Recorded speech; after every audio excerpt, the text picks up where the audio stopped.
Andreas recommend using DAI as the only good stablecoin instead of Tether and the others. Do you agree? Do you have any thoughts? DAI is pretty good at stablecoin. Yes, I agree. It's probably stronger than, because it's a algorithmic stablecoin, right? But it's still centralized, right? What they're done is basically, and that kept a little bit of a control because of tail risk, right?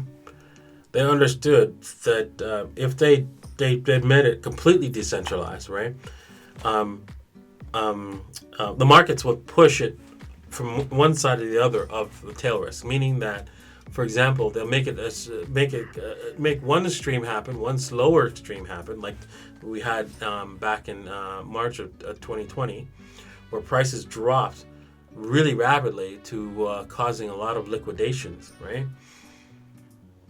And to a point where actually they liquidated some people's Ethereum for $0, right? So that's an example of where they had to shut it off, right, because of that. And so they had to put a freeze on it. And so the other side of it is about to happen as well. The extreme side on the higher end is going to occur as well. So they're really smart by doing it that way, because we've seen what happens when you don't, right? Like long-term capital management, they did not deal with what's it called, tail risk in their models, right? And it would have caused the whole financial system to collapse back in 1998. And so I totally agree with the way they're doing things now. Going into the future, we're probably going to see a lot of smart people develop cool applications and stuff like that with zero testing of tail risks on Ethereum, and then it's going to cause massive damage to the financial system. So keep that in mind. When you we're going to see like some sort of like cool financial product that you could buy in on Ethereum that will do very, very well, but it just won't be programmed properly to handle tail risk, and then it's going to wipe out a lot of people, and that will be by design, so that they will force Ethereum makers to go, okay, well, wait a second here, let's print more Ethereum or do something else, right? Instead of like wiping all these people out. I see that coming for sure. Once Ethereum and Bitcoin are standards, industry standards basically, and everybody's using them.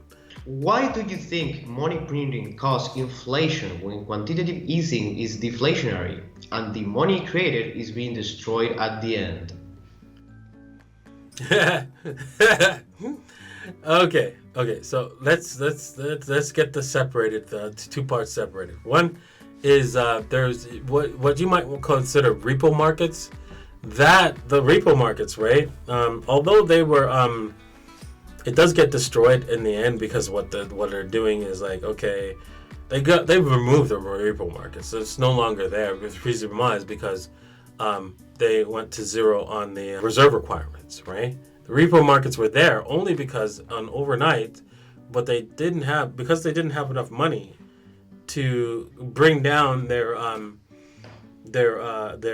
balance sheet to a 10-to-1 ratio, where, and you know what, for every dollar I have, for every $10 I've loaned, I have $1 stored in the Federal Reserve, because they couldn't cover that going in overnight, right? So they'd have to go and borrow money to cover that during overnight, and that grew and grew and grew, right? That grew to trillions and trillions of dollars. Now, because when that happens, right, when you go and borrow that money for overnight and then deposit it to the Federal Reserve, and then the next day withdraw that money from the Federal Reserve and then pay them back to Federal Reserve, right? It just seemed like so stupid, right? That money did get destroyed. But the quantitative easing that they're doing, right, which is buying government debt, right? The only time it gets destroyed is when the government pays back the money. So tell me, when have you seen the government paying back any of its debt in the last 100 years? Oh, that's right. They never have. That's right. Bitcoin never paid any of the principal. Not once. Not once. So that's all printed money. And that doesn't get destroyed. And then, of course, right, if businesses start to borrow money against their Bitcoin and then, continue to buy up their Bitcoin with the borrowed money, it becomes it's cascading effect, basically, of destruction of the US dollar really fast. So the next question is from Kev Allen, and he's asking if you have been watching Michael Taylor's interviews. This guy is really knocking it out of the park, presenting Bitcoin's value proposition to wealthy investors. What do you think about this? Yes, I agree. I've watched quite a few of his interviews.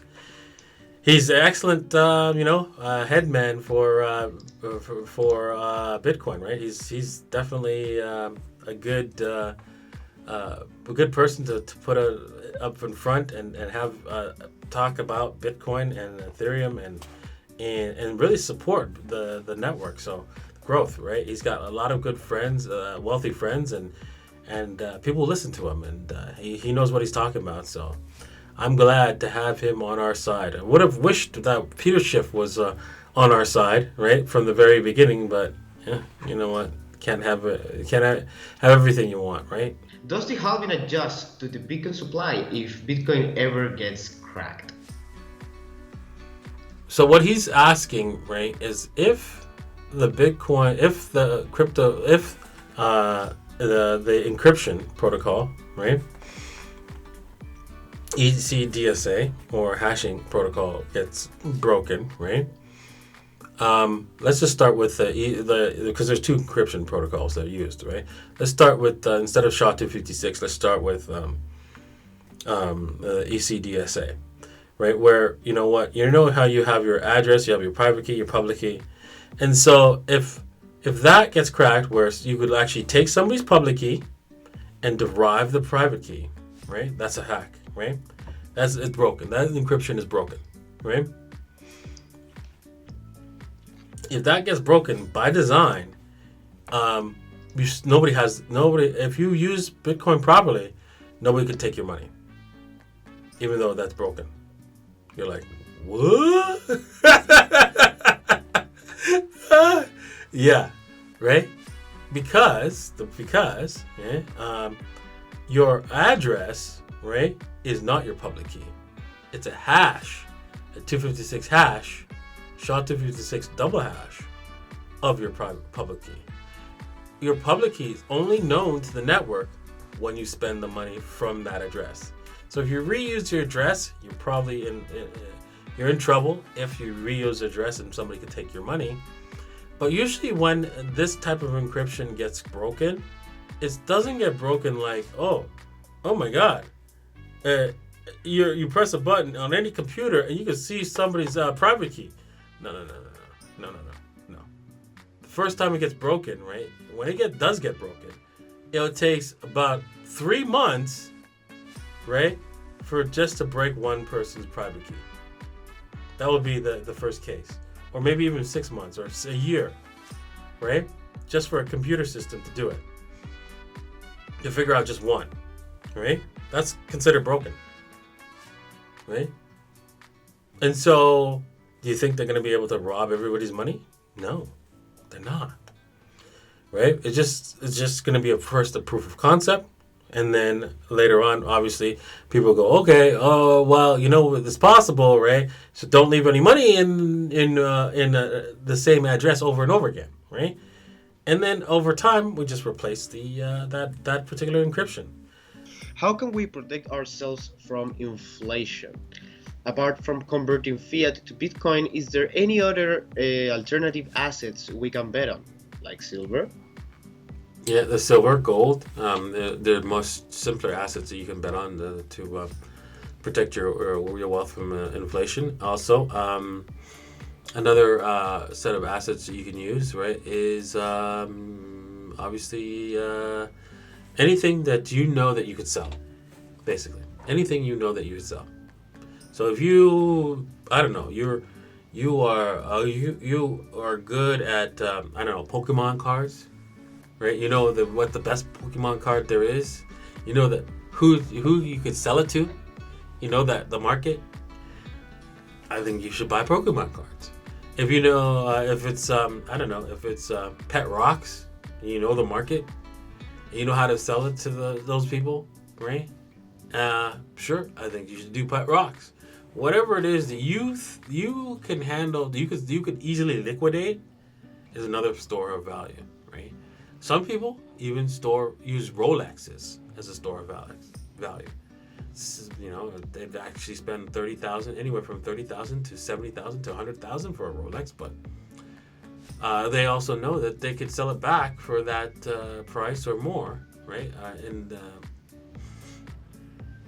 they could sell it back for a higher price in the future. So, yeah, as long as you know how to manage that, I think those are also equally legit means of storing your wealth. Another example is also arts as well. For example, NFTs, or not just NFTs, but also physical art that you could purchase and hang on your wall. But you have to know what you're doing, and if you do, go ahead. That's another way to protect yourself. I don't understand why the government and central banks have to hit 2% inflation. Why do they need inflation? Isn't this bad for us? I'm getting confused. Why are they scared of not hitting 2%? Thank you, DaVinci. Oh, that's a good question. Well, the reason why they're scared of 2%, not hitting 2% inflation, is because governments are the biggest debtors, right? They're the ones who have the most debt, and then so if they have the most debt and then there isn't any inflation, right? That means that the service of that debt is more expensive, meaning that in order to pay that debt back, if there's deflation, right, their debt stays constant, right, and actually increases. And so if there's deflation, they don't receive enough taxes, right, to pay off the debt, and so they can default. So they need to always increase inflation so that their income always increases through the fact that your income is increasing, and so their taxes increase, and so that they can pay the debt. And that's why you see them panicking if there is no inflation, right? Yes, it is bad for you. It's extremely bad for you, but they don't care. The government is not interested in what's good for you. It's interested in what's good for them. What's your take on WallStreetBets and its potential impact on the crypto space? Also, how the Feds will come after them? I don't think the Fed was after them, because here's the thing, right? The greater advantage for the government is to support WallStreetBets. Why is that? Because they need more tax money. Do you think one hedge fund is going to get paid more taxes than 1 million people? Right? That profited from that? I don't know. I don't think so. No, that's not. There's no way in hell that's going to happen, because they have more lawyers. They have more money to push to prevent the losses in taxes. Way more money. So if you were to look at the Federal Reserve's balance sheet and growth in the balance sheet, and take a look at tax revenue, right? If you were to take a stock market chart, a general stock market tax chart, and then see the revenue of the government, right, and match them up, you'll notice that for the longest while that they didn't match. So whenever there's a stock market dump, tax revenue would not go down. Whenever the stock market dumped, it didn't bother the government, right, at all. But after 2008, right, actually after 2000, they started noticing that, hey, wait a second, our tax receipts would go down, right, when the stock market went down, right, and our tax receipts would go up when the stock market go up. And so they're slowly being more and more correlated every year, every month, every decade. So now, if they don't have the stock market going up, they don't have enough money coming in. Da Vinci, is the altcoin season cancelled because of the Bitcoin pump? No, it's not canceled. It's just slightly delayed, but it's still coming, right? People will be coming into alts, right? Just because Bitcoin is going higher, a lot of people will get all excited again, and then they'll be like, "Oh, it's too expensive. Oh, I missed out. Oh my God, where am I gonna? Well, how am I gonna make millions? I want to be a millionaire by buying something at $1. Where can I buy something for $1? Oh, I'll go buy the alts." And yeah, so it's coming. Don't worry, they're coming. They're coming. They're coming, right? So yeah, it's just it's just human nature, right? There's no stopping it, right? And you have to accept what they're going to do, and you just wait, right? Just be patient. What do you think about centralized miners? It doesn't matter because mining does not is not about your location. It's about how much cost of electricity is. And on top of that, what does it mean, right? What the government's going to go there and go, give me all your mining equipment right now, and we're going to do a 51% attack. Yeah, okay. Because if they did that, there'd be a fork, and they'd drop China, and they'd waste all their all the what's it called?